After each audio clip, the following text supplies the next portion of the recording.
오늘은 누가복음 5장 12절부터 26절까지의 말씀을 통해서 하나님의 은혜를 함께 나누도록 하겠습니다.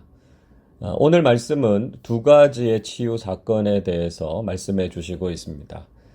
이 말씀 속에서 우리는 성경적인 치유가 무엇이고 또 그 중요성에 대해서 교훈을 얻을 수 있습니다.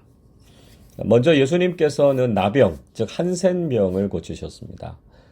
나병 환자 한 사람이 예수님께 와서 자신의 병을 치유해 달라고 간구했습니다. 12절 이렇게 말씀하지요. 예수께서 한 동네에 계실 때에 온 몸에 나병 들린 사람이 있어 예수를 보고 엎드려 구하여 이르되 주여 원하시면 나를 깨끗하게 하실 수 있나이다. 자, 그런데 지금 이 사람이 예수님께 하고 있는 말이 정말 놀랍습니다. 이 환자는 예수님께서 원하시면 자신을 치유하실 수 있다. 이렇게 고백했습니다. 일반적으로 사람들은 의사에게 자신의 병을 고칠 수 있는 능력이 있는가? 그거 궁금해하지 않습니까?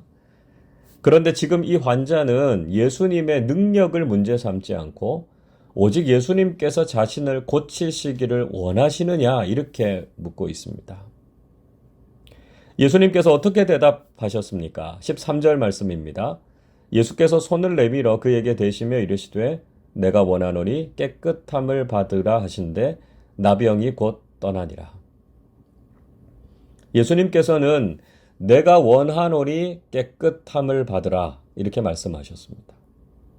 예수님께서는 그 나병 환자를 고치시기를 원하셨고 예수님의 말씀처럼 그 환자는 깨끗하게 치유를 받았습니다. 이것을 통해서 우리는 성경적인 치유의 중요한 원칙을 깨닫게 됩니다.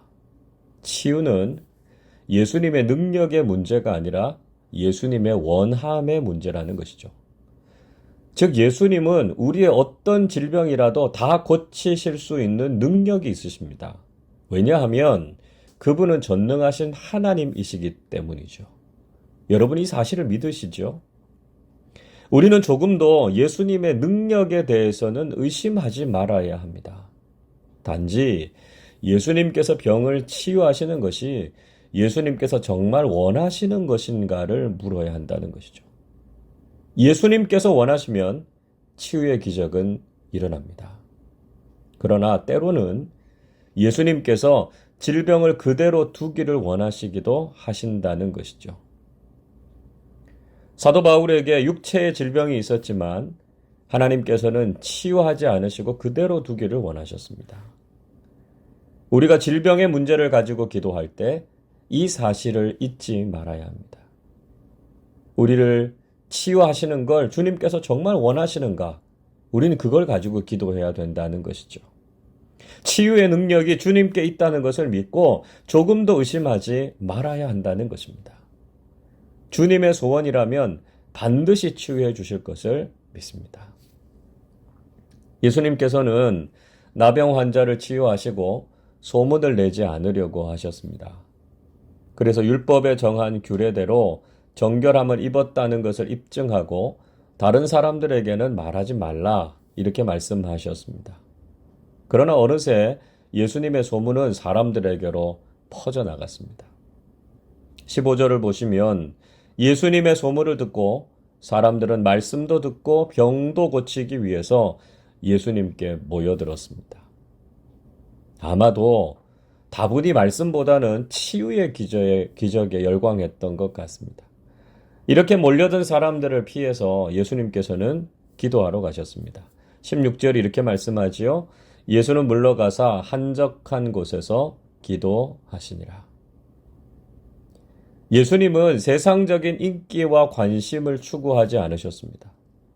병을 고치는 능력을 가지신 예수님에 대해서 사람들은 엄청나게 관심을 가지고 몰려들었습니다.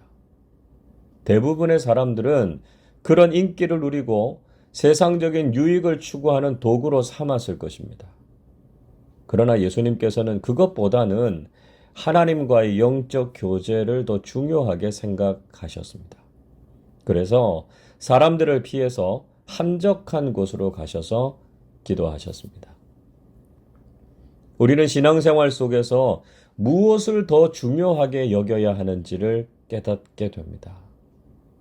사람들은 흔히 능력이나 인기에 더 관심을 많이 가집니다. 그래서 얼마나 큰 능력이 나타나는지에 관심을 갖고 얼마나 많은 사람들이 모이는지를 중요하게 생각하죠. 그러나 우리는 겉으로 드러난 것보다는 영적인 것에 초점을 맞추어야 합니다. 하나님과의 관계가 얼마나 긴밀한지, 날마다 하나님과 영적 교제를 나누고 있는지를 가장 중요시해야 한다는 것이죠. 본문은 또 하나의 치유 사건을 보여주고 있습니다. 17절 말씀 보십시오. 하루는 가르치실 때에 갈릴리의 각 마을과 유대와 예루살렘에서 온 바리새인과 율법 교사들이 앉았는데 병을 고치는 주의 능력이 예수와 함께 하더라. 예수님께서 사람들을 가르치셨고 바리새인들과 율법 교사들도 같이 앉아 있었습니다. 그때 병을 고치시는 하나님의 능력이 예수님과 함께 했습니다. 성경은 분명히 예수님께 치유의 능력이 있다는 것을 말씀하시고 있습니다. 우리는 예수님께서 우리의 질병과 아픔을 치유해 주실 것을 믿고 구하는 사람들이 되어야 합니다. 우리가 질병과 고통 속에 있는 것이 하나님의 뜻은 아닙니다. 그래서 우리가 건강한 그리스도인으로서 하나님께서 맡겨주시는 사명을 감당하는 것이 필요하다는 것이죠. 이번에는 사람들이 중풍병자 한 사람을 예수님께로 데리고 왔습니다. 18절 보십시오. 한 중풍병자를 사람들이 침상에 메고 와서 예수 앞에 들여놓고자 하였으나. 중풍병자, 즉 뇌졸중에 걸린 사람은 자기 스스로 거동을 못하거나 말도 제대로 못하는 경우가 많지요. 그렇기 때문에 누군가의 도움이 없이는 예수님께 나오기가 어렵습니다. 그래서 그의 친구들이 침상을 들고 그를 예수님께로 데리고 왔습니다. 우리 주변에도 이런 영적 중풍병에 걸린 사람들이 있습니다. 스스로의 결단으로는 주님 앞에 나오지도 못하고 믿음을 갖거나 기도도 하지 못하는 사람들이 있습니다. 그때 믿음의 친구들과 공동체의 도움이 정말 중요하죠. 우리 주변에 있는 믿음이 연약한 사람들을 주님께로 인도하고 그들이 주님을 만날 수 있도록 돕는 좋은 영적 친구들이 되실 수 있기를 바랍니다. 예수님께서는 그 믿음의 공동체를 보시고 칭찬하셨습니다. 20절 이렇게 말씀합니다. 예수께서 그들의 믿음을 보시고 이르시되 이 사람아 내 죄 사함을 받았느니라. 예수님께서는 그들의 믿음을 보시고 그 병자를 치유해 주셨습니다. 공동체의 믿음이 놀라운 치유의 기적을 일으켰다는 것을 볼 수 있습니다. 우리 공동체 가운데서도 믿음이 연약한 사람들이 있습니다. 그때 우리 공동체가 그 사람의 믿음을 격려하고 함께 세워주어서 주님의 은혜를 경험하게 하는 것이 중요하다는 것이죠. 자, 그런데 이번 치유 사건에서는 또 하나의 쟁점이 있다는 것을 볼 수 있습니다. 그것은 예수님께서 그 사람의 병이 치유되었다고 말씀하신 것이 아니라 그 사람의 죄가 사해졌다고 선언하셨기 때문이었습니다. 이것은 단순한 치유 사건을 넘어서는 또 다른 논쟁을 일으켰습니다. 21절 보십시오. 서기관과 바리새인들이 생각하여 이르되 이 신성 모독하는 자가 누구냐? 오직 하나님 외에 누가 능히 죄를 사하겠느냐? 예수님의 죄사함의 선언을 들은 서기관들과 바리새인들은 이것이 신성 모독에 해당되는 죄라고 지적했습니다. 오직 하나님만이 죄를 사하실 수 있는데 예수님께서 죄사함을 선언하셨기 때문이었습니다. 그래서 예수님의 이 말씀을 꼬투리 삼아서 종교재판의 회부에서 예수님을 율법에 따라 처벌하려고 했습니다. 예수님께서는 이미 이들의 의도를 잘 알고 계셨습니다. 그리고 예수님께서는 사람들에게 정말 중요한 것을 보여주려고 하셨던 것이죠. 그것은 바로 예수님께서 하나님과 동등하신 분이시고 예수님께 죄를 사하는 권세가 있다는 것을 알게 하시기 위함이었습니다. 24절 이렇게 말씀하지요. 그러나 인자가 땅에서 죄를 사하는 권세가 있는 줄을 너희로 알게 하리라 하시고 중풍병자에게 말씀하시되 내가 네게 이르노니 일어나 내 침상을 가지고 집으로 가라.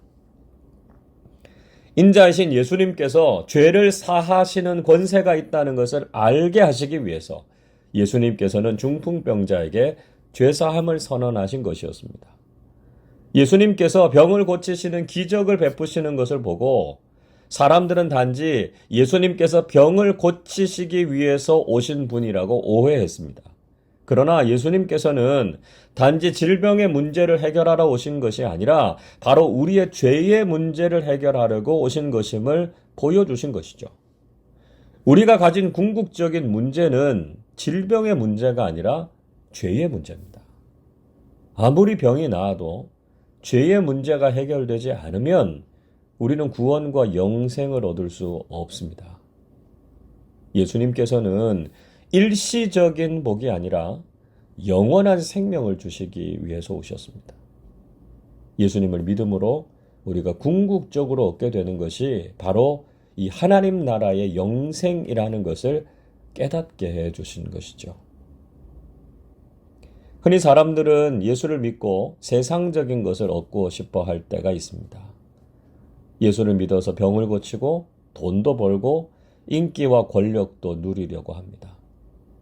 물론 예수님께서는 병도 고쳐주셨고 배고픈 사람들을 먹이기도 하셨고요. 놀라운 능력과 기적도 행하셨습니다. 그러나 이 모든 것은 결국 예수님께서 우리의 죄를 사하시고 영생을 주시는 구원자이심을 보여주시기 위한 과정에 불과하다는 거죠. 우리가 예수님을 통해서 얻어야 하는 궁극적인 복은 바로 영생과 구원입니다. 분명히 우리가 믿는 예수님은 우리의 질병도 치유하시고 우리의 문제도 해결하십니다. 그러나 무엇보다 우리가 죄사함의 문제를 해결하고 구원의 확신과 영생을 소유하고 있는지를 확인해야 합니다. 예수님을 영접하고 죄사함의 은총을 통해서 하나님의 자녀가 되는 것이 가장 중요하다는 것을 우리는 잊지 말아야 합니다. 오늘도 우리가 주님께서 주신 죄사함의 은혜와 영생의 기쁨으로 충만하실 수 있기를 바라고요. 하나님 나라 백성으로 살아가는 축복을 누리시기를 주님의 이름으로 축원합니다. 기도하겠습니다.